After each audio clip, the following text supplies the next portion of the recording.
If you're thinking about buying an Apple TV 4K right now, pause for a second, because multiple leaks, hidden code references, and analyst reports all point to Apple working on its biggest Apple TV refresh in years.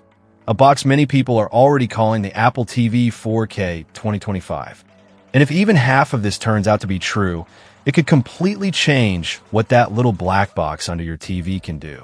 In this video, we're going deep into everything we know so far. Rumored release timing, the new chip, a redesigned remote that's basically leaked from Apple's own software, and Apple's secret plan to turn the Apple TV into the brain of your smart home. Maybe even with a built-in speaker and camera. Stick around to the end, because I'll also tell you whether it actually makes sense to buy the current Apple TV now or wait for this next-gen model. First, quick reality check. The current Apple TV 4K, the 3RD Gen model, came out back in 2022. It's running the A15 Bionic chip, supports 4K HDR, Dolby Vision, Dolby Atmos, and it's still a really solid streamer. But in Apple years, a box that hasn't been updated in a few cycles starts to look old. Meanwhile, tvOS keeps getting more powerful features, and Apple keeps pushing Apple Arcade, high-end games, and advanced video formats. All of that pressure is exactly why leakers have been expecting the next Apple TV. For timing, here's what the most reliable voices have hinted at. Apple insiders like Mark Gurman and analyst Ming-Chi Kuo have both reported that Apple has a new Apple TV in the pipeline. Earlier, the expectation was sometime in 2024, but that window has obviously stretched, and the conversation has shifted toward a refresh in the 2025 timeframe. Apple tends to drop Apple TV updates quietly alongside other products, either in a spring announcement or in the fall near the iPhone or iPad events. So if you're watching this before an Apple event, that's the moment to pay very close attention. What exactly would a 2025 Apple TV 4K change? The biggest thing almost everyone agrees on is the chip. Going from the A15 to something like an A16 or even an A17 class chip isn't just about bragging rights. It affects how smoothly the interface runs years from now, how well it can upscale video, and how serious Apple can get about console-style games. Think more stable 60 frames per second gaming, fewer frame drops in heavier titles, and enough power headroom for future versions of tvOS and Apple's AI features without the box feeling sluggish 3 or 4 years down the road. Alongside that, there's growing speculation about more memory and storage. Right now, the Apple TV 4K tops out at 128 gigabytes, and that fills up fast if you install a lot of games, big apps, or download media. A bump to 128 gigabytes as the base and 256 gigabytes on the high end would make a ton of sense, especially as Apple courts game studios and pushes Apple Arcade harder in the living room. Combine that with faster Wi-Fi, like Wi-Fi 6E or even Wi-Fi 7. And you're looking at smoother 4K streaming, less buffering, and more reliable cloud gaming and remote play from your Mac or future Apple devices. There's also a quiet but important video rumor, support for AV1 hardware decoding. If you've ever wondered why certain streaming apps can't squeeze the absolute best quality out of your bandwidth on Apple TV, the lack of AV1 is a big part of that. YouTube especially leans heavily on AV1. Hardware support in a new Apple TV would mean better picture quality at the same internet speeds and more efficiency overall. It's not as flashy as 8K, but it's the kind of change you actually feel day to day. And speaking of 8K, yes, some people are hoping for it, but realistically, with almost no 8K content and Apple's usual wait until it matters approach, 8K feels more wish list than leak right now. Now let's talk about the most annoying part of the Apple TV for a lot of people, the remote. This is where we've seen one of the clear signs that new hardware is coming. In recent iOS and tvOS beta builds, developers found references to an unreleased Apple TV remote, a brand new model number that doesn't match any existing Siri Remote. Apple doesn't add new hardware identifiers to the software for fun. That almost always means a new device is on the way. And in this case, the most logical explanation is a redesigned remote shipping with a next-gen Apple TV. What would that remote actually change? The number one thing people want is find. My support. The fact that you can track your keys with an AirTag, but not your Apple TV remote, is kind of ridiculous at this point. A remote with a U1 chip, or at least basic Find My integration, is a very safe bet. Beyond that, it wouldn't be surprising to see slightly larger buttons, maybe a refined layout, and possibly backlighting so you can see the keys in a dark room. Apple might not go crazy here, but the leaks around a new Apple TV Remote 4.1 strongly suggest you won't be stuck with the exact same Siri Remote design forever.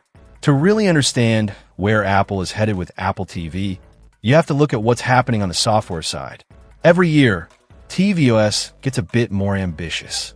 Recent updates brought features like FaceTime on your TV using your iPhone camera, better multi-view for sports, the new Insight feature that could tell you who's on screen and what song is playing, and improved dialogue enhancement so voices are easier to hear.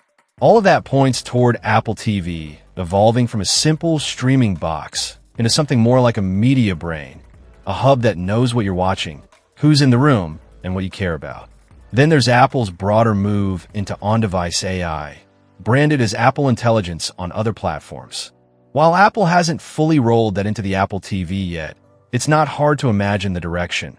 Smarter recommendations that actually feel personal, voice controls that understand natural language better, and possibly local processing for things like recognizing faces or objects on your own home videos without sending anything to the cloud. For that kind of intelligence to run smoothly in your living room, a more powerful Apple TV box makes a lot more sense than the current hardware. Now let's get into the wildest, but very real, rumor, the all-in-one home device.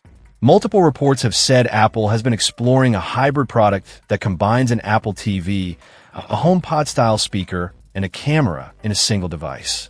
Picture a compact speaker you put under or near your TV that handles your streaming, gives you solid room-filling audio, works as your HomeKit and Matter Smart Home Hub, and lets you hop into FaceTime calls right on your television without needing to prop your iPhone up as a camera. Apple has been experimenting with this concept for years.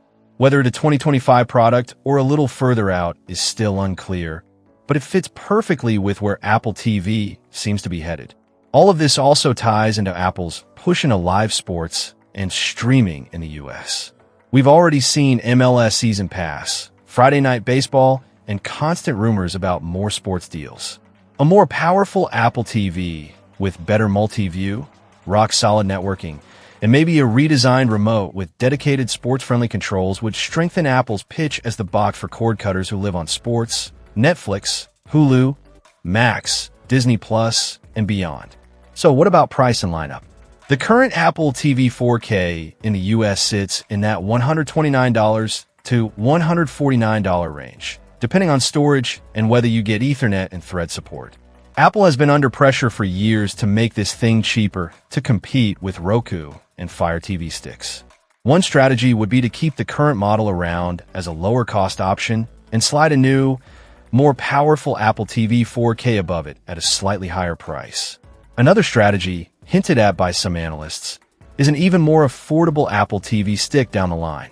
For 2025, though, the safest bet is a refreshed box at roughly the same price point, maybe with the older models sticking around as the budget choice. That brings us to the question everyone asks. Should you buy now or wait for the rumored 2025 Apple TV 4K? If your current setup is already struggling, maybe you're using an ancient streamer, your TV's built-in apps are slow, or you just want a rock-solid 4K box with great performance today, the existing Apple TV 4K is still one of the best options on the market. It's fast, it's supported for years, and it already gives you most of what makes the Apple TV experience so good. But if you care about gaming, future-proofing, or you're interested in Apple's developing story around smart homes and on-device AI, waiting could absolutely pay off.